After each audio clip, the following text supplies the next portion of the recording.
so warm-hearted that people are, you know, going after their dreams and I can help them. I'm so excited. Okay, just be cool, Robin. Okay. What's up, everybody? Ladybird here, and I feel like I need to take a step back. Last week I made a video about the perks of having my French visa, but at the same time I kind of feel like I was selling you a dream rather than preparing you for what it actually takes to get a visa. Here comes a car.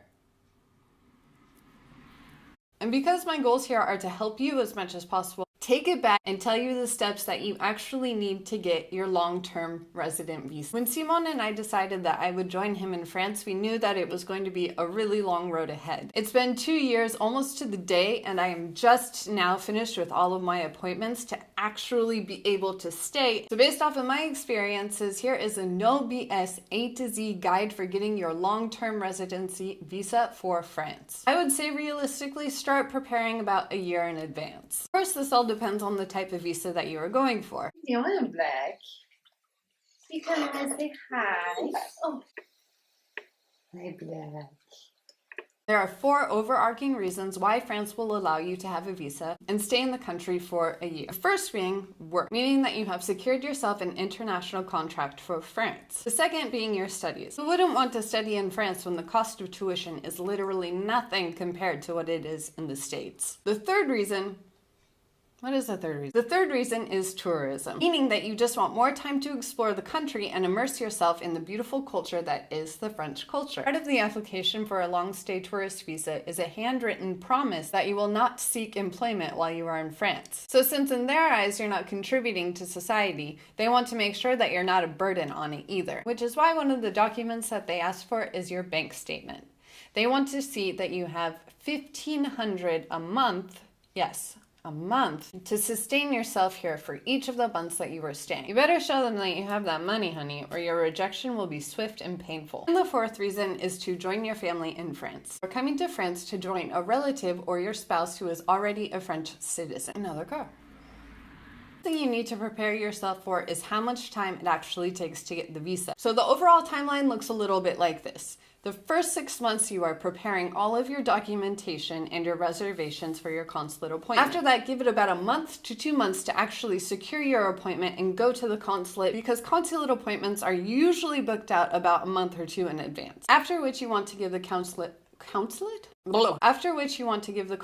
3 weeks to 6 weeks to actually process your application and get your visa back to you. And no, folks, it's not over. Immigration rules are such that once you enter the country, you have 3 months to do a mandatory medical examination to set up the documentation for you to actually stay in France. And with a bureaucracy here, that'll probably take another 2 to 3 months. When you get to the consulate, you want to make sure that all of your documents are in order, or you'll be going there for no reason. Literally, if you're just missing one document, they'll reject your application. Right, so you've gotten all of your important documents in order and you're ready to go to the consulate. This has established a number of French consulates throughout the United States. However, that doesn't mean that you can just go to the one that's closest to you. From Washington State, which means that I have to go to the consulate in San Francisco. Some of you may be saying, well, there's a consulate in Washington, why don't you just go there?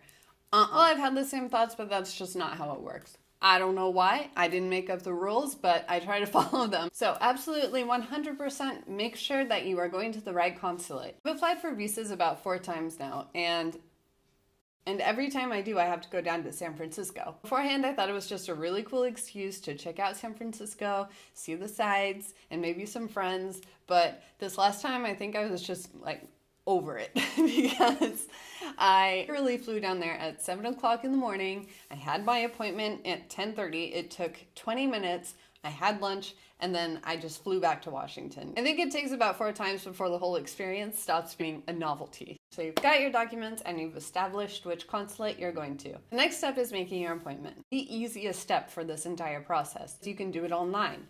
But that does not mean that you can put it off. And because the accessibility means that other people are making their appointments well in advance. Make sure that you secure your consulate appointment before making your flight reservation. At this point, you don't know if you're going to get your visa. Oh my God, these cars. Focusing. Don't know if you're actually going on your trip. However, one of the required documents at the consulate is to show your flight reservation. It's a little backwards, I know, but this is just how it is. But once you've secured your consulate appointment, you can plan your flight in calculation for the time that it will take the consulate to process your visa application. When it comes to buying your flight, always get insurance in this situation, because for whatever reason they don't accept your visa application, that's about $700 to $800 that you've just thrown down the toilet. Okay, so where are we? Yes, we're at the consulate. Rules to abide by at the consulate. Be kind, be polite, and don't say more than you have to. The only time I've ever had a problem at the consulate is when I tried to mouth off, or not mouth off.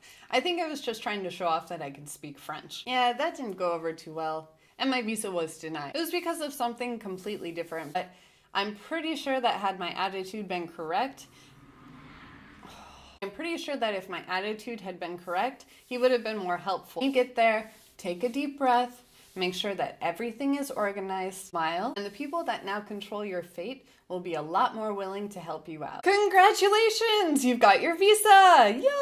I hope you're doing a dance like I am. So we have covered time, money, the consulate. The next step, and what I like to refer to as the last step in the process, is the OFI. Because in these circumstances you are applying to stay in France for up to a year, part of the process for your consulate is filling out an OFI form. This form is then stamped by the consulate and handed back. Do not lose this form. It will completely screw you over for the next step in the process. Let's take a collective breath.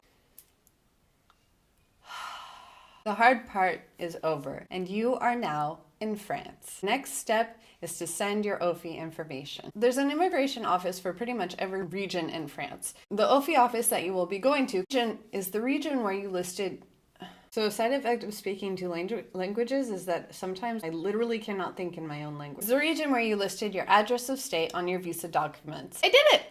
You still have to wait to do your OFI appointment and then get your visa carte de séjour, which gives you exit and re-entrance rights into France. If you neglect doing the OFI process, you will be in danger of being blocked from coming back into the French borders should you exit to explore a different country. I'm gonna be real with you. This process requires your sweat, your tears, your sleepless nights, and probably half of your saving. But if you're watching this video, that means that something in you is pulling you towards France. This country is insanely beautiful, and the history is long and rich, the culture is deep and vibrant, and the appreciation that the French have for life is intoxicating. I love living here. I love the French, I love French culture, I love French food. At least for me, I don't ever think the magic of living here will go. So, to those of you that are willing to soldier forward and get your visa application on the road, let me know. If there's anything clarify for you along the way, let me know. You're always welcome to contact me directly or leave me your thoughts in the comment space below. This is me wishing you a huge dose of magic as you start off on this new adventure that could probably change the trajectory of your whole life. So before we get out of here, of course, give this video a big thumbs up and subscribe for more tried and true tips and stories from my adventures living on a wing